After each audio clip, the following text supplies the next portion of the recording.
இன்றைக்கி ஊர் விட்டு ஊர் வந்து இருக்கிறவங்களோட ப்ராப்ளம் தான் சொல்ல போகிறேன். ஏன்னா வந்து இப்போ ஊர் விட்டு ஊர் வந்து இருக்கிறவங்களும் பணக்காரங்களும் கிடையாது. ஊரில் இருக்கிறவங்க சொத்து பத்து வச்சுருக்கிறவங்களும் ஏழையும் கிடையாது. எப்படின்னா இப்போ வந்து ஊர்லேருந்து இப்போ நான் கோயம்புத்தூர், பெங்களூர், சென்னை இந்த மாதிரி இருக்கிறவங்களாம் வந்து பார்த்திங்கன்னா 1,00,000 2,00,000 சம்பாதிக்கிறாங்க அப்படின்னா அவங்களுக்கும் வந்து பார்த்திங்கன்னா நிறைய கமிட்மெண்ட் இருக்கும். வீடு கட்டியிருப்பாங்க, கல்யாணம் பண்ணியிருப்பாங்க, எல்லா செலவும் இருக்கும். அவங்களுக்கே மந்த் எண்டில் பிச்சை எடுக்கிற நிலைமை குறைய வரும்.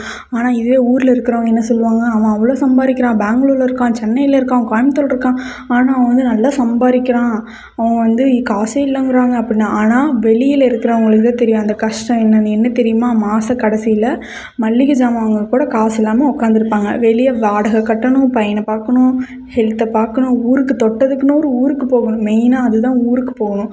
இத்தனை செலவும் ஒரு வீட்டில் பார்க்குறாங்கன்னா அவங்களுக்கு ஏகப்பட்ட செலவுகள்லாம் இருக்க தான் செய்யும். அதுக்காக இவன் வந்து இன்ஜினியர் படிச்சிருக்கான், ஐடி படிச்சிருக்கான், பிஸ்னஸ் பண்ணுறாங்க, அவனுக்கு எல்லா கமிட்மெண்ட்டும் அவன் தான் கட்டி ஆகணும். ஆனால் மற்றவங்களுக்கு என்ன, இவன் நிறைய சம்பாதிக்கிறான்டா, நல்லா இருக்கான்டா அப்படின்னு மற்றவங்க யாரும் அப்படி நினைக்காதீங்க. எல்லாத்துக்கும் எல்லா கஷ்டமும் இருக்க தான் செய்யும்.